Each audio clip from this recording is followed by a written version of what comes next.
una suerte de réplica de los calabozos, en el cual estuvimos un ratito metidos ahí antes, un día que no era de filmación, sino que fuimos a conocer el decorado y estuvimos un ratito metidos adentro de estas jaulitas, ¿no? Y fue una experiencia muy fuerte, ¿no? Un día vino mi madre a ver la filmación y yo terminé de hacer una toma y nos fuimos a pasear y a llorar, ¿no? Porque lo que estaba viviendo era...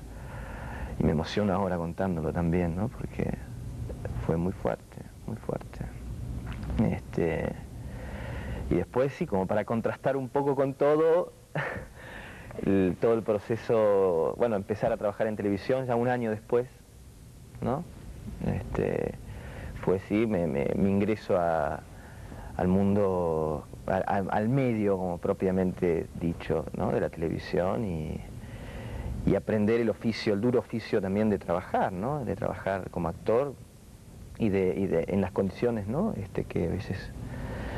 Su madre es actriz y profesora, ¿no? De teatro, ¿no? Mi madre sí es actriz, se llama Roxana Randón y sí es profesora de actuación. Bueno, fue mi primer profesora también. Yo a los 13 años empecé a estudiar, estuve estudiando un poco con ella y con su ex marido, Ricardo Arauz, al cual yo le tengo muchísimo respeto y muchísima admiración también. Y con ellos empecé a hacer un poco mis primeros intentos actorales, ¿no? Como desde un lugar de mucho juego y mucha pasión, ¿no? Pasión. Una pasión, sí, una pasión que siempre estuvo como una forma muy natural desde muy chiquito, ¿no? Yo ya tenía 6, 7 años y era como un payasito. Me acuerdo una vez, yo me la pasaba haciendo chistes y me la pasaba tratando de llamar la atención de alguna forma, ¿no? Una persona bastante particular, en el sentido que me aislaba. A la vez, como me gustaba llamar la atención, muchas veces me aislaba mucho de las cosas, con mis cosas, ¿no? Como si fueran, me aislaba como en mi propio mundo, ¿no? Como en un mundo como mágico, ¿no? De juguetes y de insectos. Insectos. Sí, jugaba mucho me la pasaba jugando, esto es una confesión. Pero me la pasaba no las 24 horas del día, pero gran parte del día jugando, entre comillas, con hormigas, ¿no? Las investigaba su recorrido, sus movimientos, sus olores. Las hormigas tienen olor. Tienen un olor muy particular. Sí, olor. Sí. Y bueno, estas cosas que uno tiene de chico, que pone tantas cosas en los juegos, tantas cosas que le están pasando por el inconsciente, que las pone en los juegos y en los bichos, ¿no? Entonces un poco era trasladar mi vida como a esos insectos y estar absolutamente metido en ese mundo de esos insectos. A tal punto que a veces me agarraba tanta culpa de estar jugando tanto con esos bichos que a veces tenía miedo de que venga una hormiga gigante.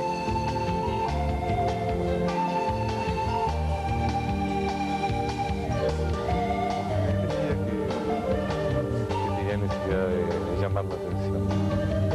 Sí, había como una cosa ya de muy chiquitito, una personalidad muy histriónica, ¿no? Como un payasito, con mucha necesidad de estar todo el tiempo. Pero cuando usted dice que tiene necesidad de llamar la atención es porque había alguien o algo que no le prestaba atención, o que no le prestaba toda la atención que usted quería. Yo creo que uno siempre quiere más y todo el afecto posible y todo. No, yo tengo la suerte, y tuve la suerte y tengo la suerte de tener una familia como con la cual estoy muy contento, ¿no? Y siempre me he sentido rodeado de mucho afecto, de mucho cariño, de mucha atención, ¿no? Yo creo que, bueno, un poco esto que le pasa a las personas, de buscar la mirada, ¿no? De ir tratando de buscar la mirada de alguna forma. Yo creo que esto es un poco lo que pasaba.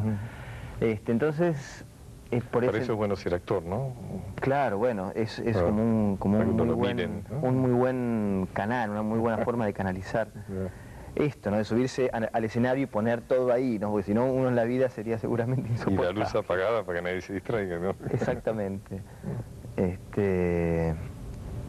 Y bueno, y como un poco como decíamos, como te contaba antes, ¿no? De una personalidad también particular, con un mundo como mágico, un mundo, yo siempre me hacía un mundo muy mío, ¿no? Rodeado, hacía como películas con juguetes, armaba historias, a tal punto que una vez yo tenía un muñequito que no sé por qué una vez yo creo que lo tiré hacia un ángulo de mi pieza y que era justo donde estaba la cama y desapareció, nunca más lo encontré, ¿no? Entonces yo dije, y después de años lo encontré en ese lugar, ¿no? No sé cómo fue. Entonces yo dije, claro, se ve que se fue al mundo de los juguetes, ¿no? Y ahora sí hizo una película, ¿viste? Toy Story,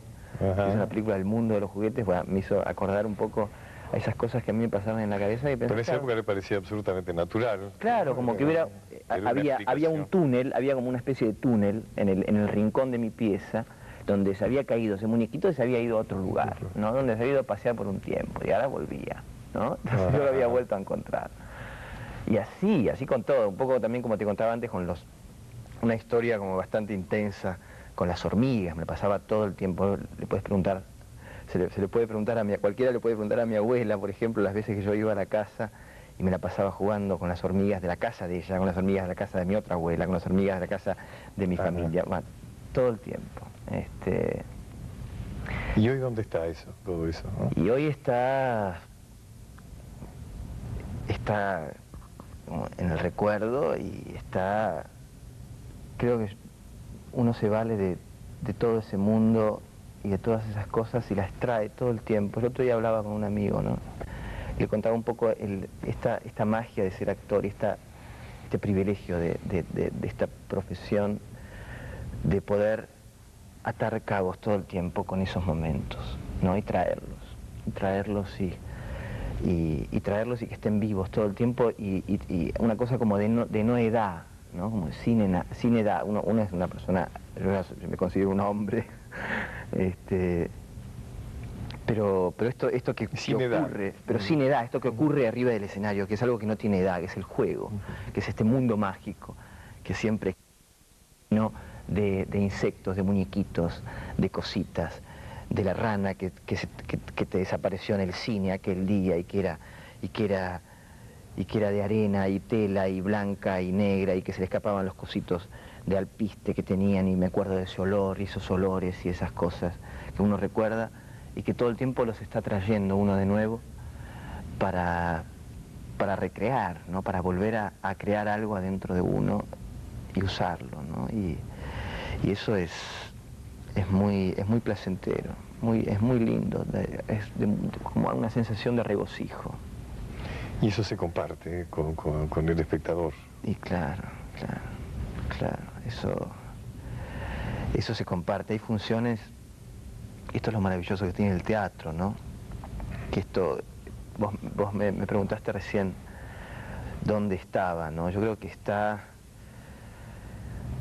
siempre está durante la función y ese instante antes de la función, cuando uno ya tiene todo un bagaje de olores, de sensaciones, de recuerdos, de imágenes creadas, nuevas, de sensaciones de tacto, de sensaciones olfativas, de sensaciones con todos los sentidos y emocionales. Y todo ese bagaje que uno fue creando en esos 3-4 meses de ensayo y que siguió creando a lo largo de las funciones después del estreno. Y ese instante antes, esos 10 minutos, esos 5 minutos antes, esos 2 minutos antes de entrar al escenario y ese abismo que hay adelante de uno, ¿no? Y que es el mismo abismo que uno podía llegar a tener cuando era chiquito, cuando tenía 6, 7 años, 10 años, Y esta sensación de que uno puede pasar una puerta y pasar como a un lugar absolutamente abismal y desconocido, donde cualquier cosa puede ocurrir, como si uno se metiera en un cohete, ¿no? Que la nave despega. Una vez me enseñaron ese ejercicio, ¿no? Un amigo, Roberto Baldi, un amigo actor, me dijo, vos antes de la función tenés que concentrarte realmente, aparte de hacer todos los ejercicios que uno puede hacer, de relajarse, de recuperar imágenes, de ponerse en un lugar emocional determinado. Él me dijo, hacé de cuenta que te vas a meter, que el cohete está ahí, que te vas a meter en el cohete, que ese cohete va a despegar y que tenés que estar muy atento. Muy atento. Muy atento, con todos tus sentidos, o sea, con los ojos, con el oído, con el olfato, con el gusto, con el tacto, con las emociones, todo abierto, muy atento, para recibir lo que pase. Cualquier cosa puede ocurrir, ¿no? En ese espacio, te pueden venir monstruos, como te pueden venir sirenas, como te pueden venir estrellas, como te pueden venir sensaciones. Entonces, esta sensación de lo abismal y de lo misterioso y de la aventura, ¿no? Que hay frente a esto de ser actor, ¿no? De que cualquier cosa puede ocurrir, uno puede meterse en cosas, en viajes, ¿no? Y esto, claro, se comparte con el espectador, y se cierra este ciclo un poco cuando empieza este intercambio con el espectador, que sabes que te está mirando, y el aplauso, ¿no? El aplauso del final es, a pesar de que a mí me cuesta un poco, a veces hay funciones en las que uno no se siente muy bien, que sentís que no, a pesar de que estés muy metido, pero sentís que no, que hay algo que no se realiza. Entonces a veces me da vergüenza recibir el aplauso, como que bajo la mirada, no los quiero mirar, como si les pidiera disculpas, ¿no? No me lo merezco. No me lo merezco, pero cuando sentís que te lo mereces, a pesar de que uno se lo puede merecer siempre o no merecer nunca, pero a pesar de que uno sienta en ese momento que se lo merece, me cuesta también, como hacer así, abrirme, decir, es como, hay como un pudor también necesario, ¿no? Porque si no sería hasta ridículo, ¿no? Sería demasiado expositorio, ¿no? Una cosa como muy expositoria. Pero un poco volviendo a lo que decíamos antes de la pasión, ¿no? Creo que tiene que ver con todo eso, ¿no? Con el aprendizaje que uno puede tener arriba del escenario, ¿no? Usted me da la impresión, es verdad, de que siempre se ha ocupado de no bastardear esa pasión, ¿no? Como que usted tiene 25 años recién, ¿no? Sí. Pero usted ha sido muy serio, ¿no? Hasta ahora en su carrera, ¿no? Sí, la idea un poco es conservar justamente lo más que se pueda, ¿no? Es este lugar, ¿no? Este espacio que a uno lo hace tan feliz, ¿no? Y que te hace disfrutar tanto. Yo creo que es... Y que se puede perder. Y que se puede perder, claro. Pero ahí está... Se puede perder si uno no lo cuida, ¿no? Exactamente. Si uno no está atento, como usted decía. Claro, esto, ¿no? De estar atento, como me decía mi maestro Agustín Aleso, ¿no? Cuando hablábamos del tema de la televisión, ¿no? Porque, claro, las condiciones quizás en las que se trabaja en una tira, por ejemplo, ¿no? Cuando yo empecé en Clave de Sol, que, claro, yo acostumbrado a trabajar, a resolver o no resolver nunca una escena de Tennessee Williams o de Alac, o cuando empezamos con Alac, acostumbrado a resolver o no resolverla nunca una escena en 3, 4 semanas o un mes, yo me encontré de pronto con que tenía que resolver, decir la letra y emocionarme y llorar y reírme y ser pícaro y ser vivo, no sé qué, en 10 escenas por día. Pues imagínate la violencia, ¿no? de este encuentro con el medio. Y claro, entonces hay que estar muy atento, ¿no? Entonces porque me voy por las ramas, un poco como me decía mi maestro Agustín, me dice, usted haga televisión, me parece muy bien, pero esté como con todas sus armas, esté como muy atento, ¿no? Muy atento y sin regalar nada, ¿no? Sin dar nada, en el sentido de no nunca bajar la guardia y nunca ponerse a un nivel que uno cree que no es, ¿no? Si te dicen que te rías y si te dicen que llores, si te dicen, no, decir, espera un poco, espera que trabaje un poco y que tenga algo abajo para poder hacerlo. Y si crees que te diga todo el texto, espera que pueda tener, o sea, realmente estar trabajando y muy atento, ¿no? Y con cada texto y con cada cosa haciendo una novela de Maestro y Baiman, haciéndola como si fuera William Shakespeare, ¿no? O sea, con ese mismo rigor. Y no dejarse llevar por esta rapidez y esta cosa que exige, claro, el medio, ¿no? Entonces él lo que me dijo fue, hay algo que usted nunca tiene que perder. Dijo que es el placer que tiene de estar arriba del escenario. No, usted puede hacer las cosas bien, las puede hacer mal, pero esto que tiene usted, me dijo, de estar ahí arriba del escenario y de bancarse cualquier cosa. Dice, esto usted nunca tiene, pero esto es fantástico. Esto es lo mejor que le puede pasar, porque siempre va a arriesgar y siempre va a estar como si fuera, ¿no? Como lo que se dice con los jugadores, ¿no? Que tienen mucho, ¿no? ¿Mucho qué? Como mucho huevo, ¿no? Y mucho como en el sentido de arriesgar, de tirarse a la pileta, ¿no? Esta cosa de tirarse a la pileta con lo que venga, ¿no? Y esta es la mejor forma de aprender, ¿no? Como de arriesgarse, de tener esta valentía, ¿no? Y esto es un poco lo que él me elogiaba, más allá de las características o el talento o el no talento que se tenga, ¿no? Y yo le tengo mucho que agradecer a Agustín por todos los... Parece que estuviera hablando como si yo tuviera 50 años. Pero no, bueno, que son estas... teniendo el espacio para poder decirlo, y quizás él si lo ve, me gustaría como poder hablar de él, ¿no? Ha hecho experiencia importante, ¿no es cierto? En cine, en teatro, en televisión.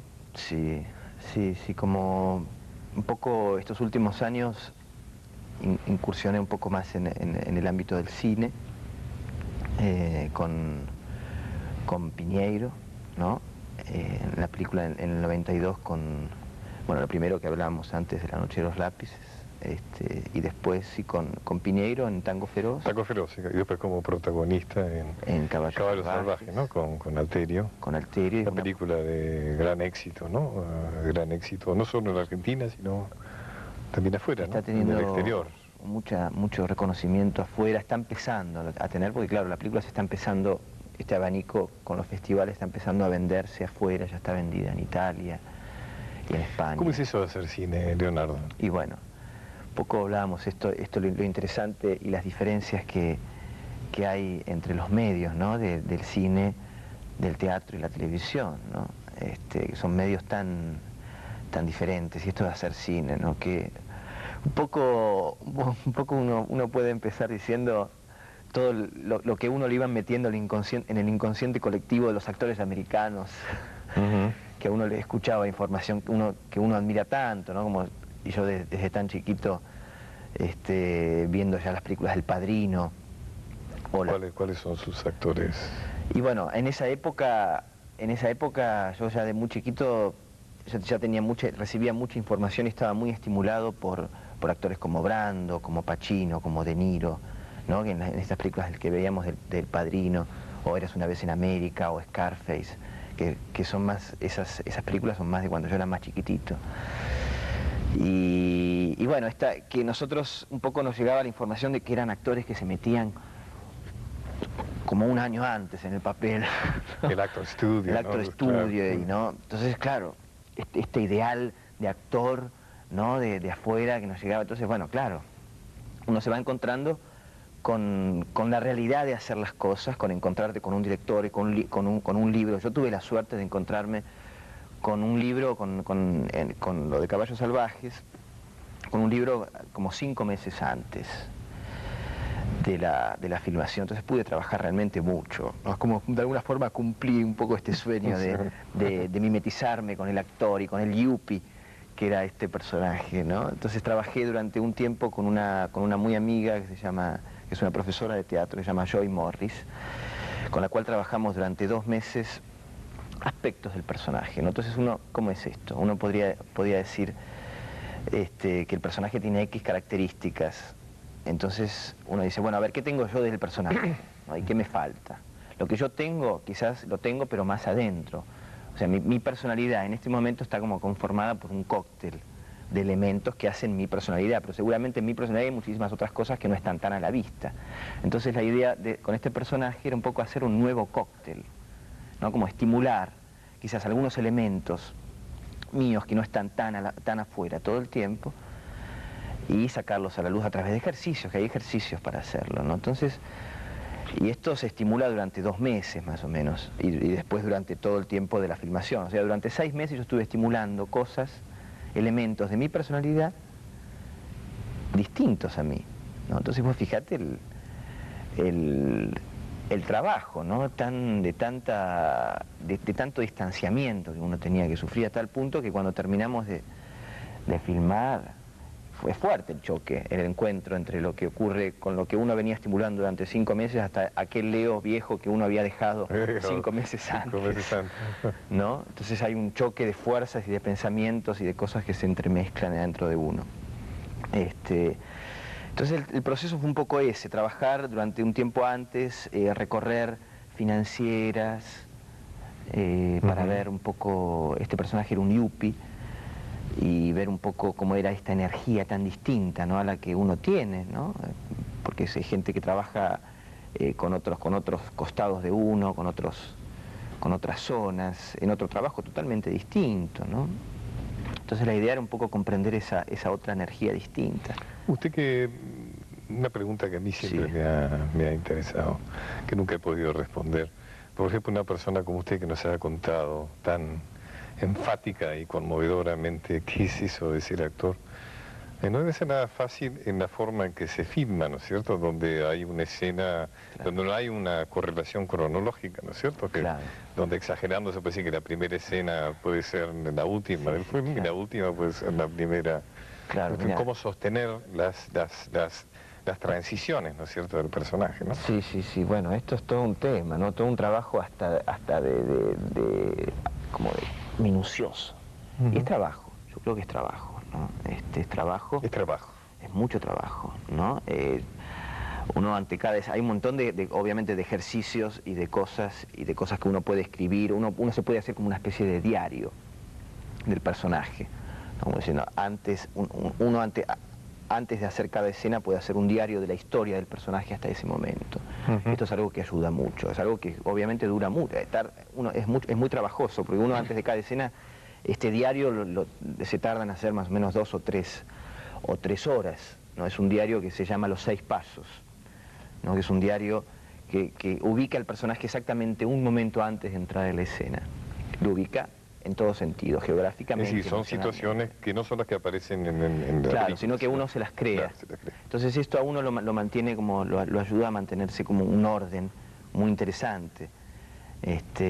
Y claro, y aparte cuando vos estabas diciendo lo de la forma de filmar, además de que generalmente no se filma cronológicamente, sino que bueno, el tema de filmar y mantener la emoción en todas las escenas, porque bueno, el espectador lo que ve es un tipo que está solo en un lugar, claro, con un clima determinado, pero alrededor hay un montón de gente, como ahora, ¿no? Con cámaras y con cosas, quizás con cosas que están al lado tuyo acá, ¿no? Y quizás que no te puedes mover más, o sea, uno tiene que quedarse así quietito, una energía muy particular, quizás no con un criterio distinto, el mismo criterio que para hacer teatro, pero otra energía, sabiendo que tu ojo mide 50 centímetros, que tus cejas, bueno, o sea, es otra energía, tus ojos son los que, así como en el teatro habla tu cuerpo y habla tu alma también, pero tu cuerpo, hay una cosa de energía que tiene que llegar a la última fila. Acá uno está contando casi todo con esto, ¿no? Sabiendo que el plano es este, uno con lo único que cuenta para expresar es con esto. Entonces, cuanto más uno vaya a lo esencial, lo que le está pasando realmente, estar realmente conectado con el otro y dejándose que a uno le pase lo que le tiene que pasar, ¿no? Es tan lindo eso, porque esto es lo que tiene el cine, que impregna, ¿cómo se dice? El celuloide, ¿no? El celuloide corre y de pronto graba, te deja impregnado un gesto y una forma y un gestito chiquitito y un gestito en el alma, es como que te ve el cine lo que atrapa es lo que hay adentro, ¿no? Entonces el tema es crear este mundo adentro, ¿no? Yo estoy hablando como si supiera, pero estoy en la misma búsqueda. Estoy seguro de que usted nunca debe estar demasiado conforme con lo que hace. Que nunca lo debe conformar del todo lo que hace, porque parece que estuviera hablando como si fuera, no sé qué, como si estuviera en una clase. Tiene todo derecho a hablar como está hablando. Pero lo que le quiero decir es que seguramente usted es de los que nunca están demasiado conformes con lo que hacen, ¿no? Y por suerte también, por ¿no? Suerte, para poder seguir trabajando. Hay tantas cosas, por suerte, que uno no... Yo ahora, la semana que viene voy a empezar a estudiar, por ejemplo, voy a retomar... ¿Estudiar? Mis estudios de teatro con un profesor que nunca estudié y estoy muy entusiasmado, ¿no? Y muy asustado también. Yo sé que usted estudia acrobacia y que estudia dicción, ¿no? No sé cómo se llama. Sí, he estudiado acrobacia, foniatría, bueno, uno practica, tengo unos cassettes que practico todos los días para el teatro. Pero hay que estudiar, digamos, hay que formarse, digamos. Y claro. Y esto es un poco también lo que ocurre, quizás con la oportunidad que me han dado, un par de veces me han llamado para hacer, quizás, telenovelas, ¿no? Y yo he tenido que decir que no, en el sentido porque hacer una tira en este momento de mi edad, ¿no? Sería como dejar pasar muchas cosas que yo realmente tengo que ocupar en la formación, ¿no? Es difícil decir que no, ¿no? Porque a veces deben ser buenos contratos. Claro. Las telenovelas de éxito, digamos, o de posible éxito. Claro. En el sentido vulgar, si quiere. Claro, sí. En ese sentido es difícil, pero... Yo sé que usted ha dicho varias veces que no a eso, ¿no? Claro, pero no es tan difícil cuando uno sabe como más claramente qué es lo que quiere y qué es lo que a uno lo hace disfrutar. Y no porque haya... O sea, hay gente que puede elegir esos caminos y que son tan válidos como los que uno elige, ¿no? Y en ese sentido es tan válido uno como... Pasa que es tan simple y tan fácil. Me toco así porque no quiero tocar el micrófono. Es tan fácil... Ese tiene el corazón a la derecha. Claro. Pero es tan fácil como tomar en cuenta lo que a uno lo hace feliz, lo que a uno lo hace disfrutar. Lo otro seguramente a mí me daría menos placer, ¿no? que lo que hago. A mí me da placer sentir este vértigo y esta cosa del riesgo y sentir que uno tiene mucho para aprender. Vértigo y riesgo, ¿no? Y riesgo, ¿no? Claro. Que cada vez, que seguramente cuanto más seguro está uno, más riesgos puede ir tomando, ¿no? O sea, yo seguramente, a medida que vaya creciendo, seguramente iré tomando cada vez más riesgos. Yo le conté a usted hace un tiempo que había leído el guión original de No te mueras sin decirme a dónde vas, la película de Eliseo Subiera, la pequeña escena que usted tiene en esa película. Y que al leer la escena no me había parecido particularmente descollante.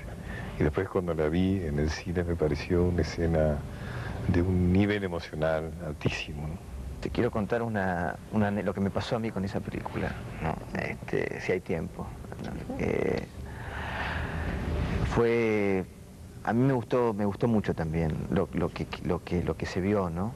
Yo estaba por empezar a filmar, en el medio de todo este gran trabajo que yo estaba haciendo, muchísimo trabajo que yo estaba haciendo para Caballos Salvajes. En la misma época me llamó Subiela para hacer esta participación en la película. Y yo, bastante nervioso como estaba, como muy ocupado, obsesivo con la película, no quería hacer otra cosa, sentía que si hacía otra cosa me iba a quitar energías y algo en el otro personaje se iba a ver, de que yo no estaba trabajando del todo bien. Entonces no quería, pero Subiela me dijo, vos no tenés que hacer nada. Vos venís a filmar, yo te pongo la cámara, aprendete la letra y ya está. No fue tan fácil, pero él me dio mucha confianza en ese sentido, a tal punto que me adelantó una semana en la filmación para que yo lo pueda hacer, porque a la otra semana yo me iba al sur para filmar la película, la otra. Entonces para este personaje un poco también, no me quedé con lo que me dijo Subiela, no es que fui a filmar el día ese, no puedo hacerlo eso, ¿no? No pude ir ni nada más. ¿Qué pasó lo de los 6 minutos antes? El abismo, que empecé a trabajar, me hice todos los 6 pasos, todo, ¿no? También releí El Nunca Más y el libro también de Bonazo. Le habrá servido también lo de La Noche de los Lápices. Obviamente, La Noche de los Lápices, ¿no? Y me llené un poco de historia. Y bueno, antes de filmar, el día que fui a filmar, no podía trabajar. No podía, estaba tan nervioso, que no podía. ¿Viste? Sentía que era mi primer día en clave de sol. O sea, que no podía hacer nada. Pero nervios, no como uno puede estar nervioso en una situación, no, sino nervios paralizantes. El crack, ¿no? Sí, que uno no puede mirar, que no puede, que se te duerme la boca, que te duermen los ojos, ¿no? Ya no puedes escuchar, no puedes hacer nada. Bueno, no puedo. No, entonces hicimos la escena así, un par de veces, con Grandinetti era la escena, y bueno, Subila me dijo, bueno, no sé qué, no sé cuándo, no sé qué, bueno, hace lo que te pase, me dijo. No, confío en eso, hace exactamente lo que te pase en este momento. ¡Tum! Acción, además la cámara hacía un ruido, porque era la cámara con ruido, así. Entonces yo sentía que mientras hablaba estaba perdiendo el tiempo. Porque sos tan consciente de lo caro que es el papel para hacer cine, ¿no? Y sentís el... ¿Qué pasa? Si estoy perdiendo el tiempo, ¿viste? Y si te equivocás es una culpa terrible. Entonces, bueno, acción, empezó la toma, y realmente no me di cuenta de lo que hice. Hice lo que me pasaba en ese momento. Después cuando lo vi, habían cortado cositas, en el montaje habían sacado, raspado cosas, limado cosas, obviamente que no, seguramente estaban mejor o peor. Y lo que vi me encantó. Me gustó. Y como dice usted, ¿no? Que se vio una cosa realmente, es que realmente el texto y el tema, en ese sentido era algo que yo sentía que le tengo obviamente mucho respeto, y lo hice con el mayor respeto y la mayor dignidad posible. Entonces por eso seguramente me puse tan nervioso, porque es un tema tan fuerte y tan fuerte para todos, ¿no? Y bueno, una de las madres... Recordemos que es la escena donde usted es un desaparecido, ¿no? Claro, que es un fantasma de un desaparecido que se encuentra con Leopoldo, que es el personaje, claro, que traía los sueños. Es como un fantasma que vuelve y que le dice a él dónde está su cuerpo enterrado, que le diga por favor a su madre que el cuerpo de él está en tal lugar. Claro, es un contenido emocional e ideológico muy fuerte, ¿no? Leonardo, usted ha sin duda elegido, no es que le ha tocado, bueno, de alguna manera se lo ha ganado. A lo largo de lo que hemos hablado han ido apareciendo grandes nombres, ha aparecido, ¿cierto?, Agustín Arezzo, ha aparecido Piñeiro, ha aparecido Subiela, y usted está trabajando con Halcón, ¿no es cierto? Alterio, claro. Está trabajando con Alfredo Halcón, ¿no? Y Alfredo. Y bueno, ¿qué se puede decir de Alfredo? Estoy tan contento. ¿Qué se puede decir de Alfredo? Estoy tan contento. Te digo, es un privilegio tan grande el que estoy viviendo, tan grande el estar. Alfredo no solo nos ha dirigido con todo su amor y con toda esa pasión que también que uno le conoce, y ese talento, sino está viniendo además a todas las funciones, compartiendo con nosotros día a día, ¿no? Y momento a momento del espectáculo. Y me emociona mucho estar compartiendo esto con él, ¿no? Que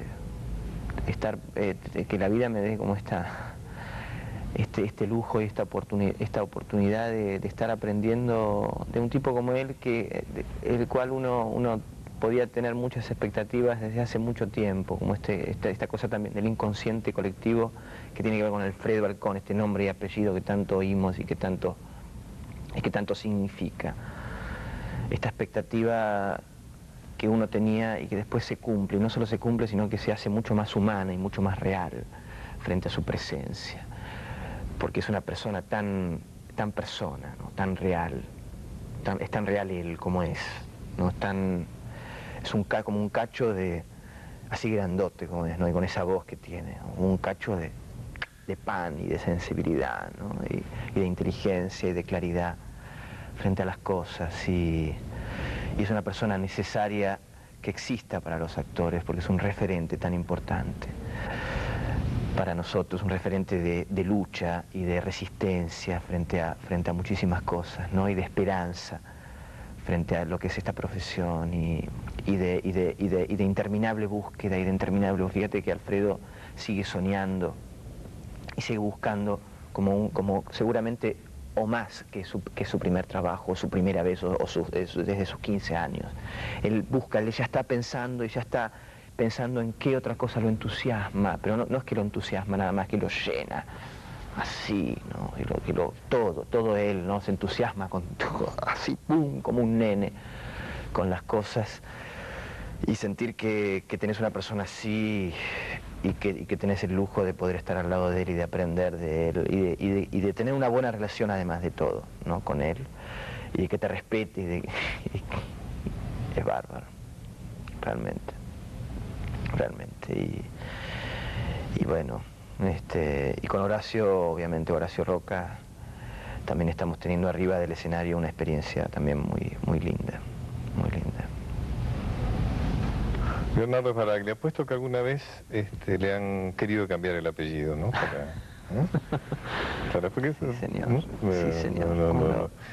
Nunca debe haber faltado, seguramente no ha faltado el productor o el representante, ¿verdad? Sí. Que le ha dicho que Sbaraglia no era apellido de actor, ¿no? Exactamente, cuando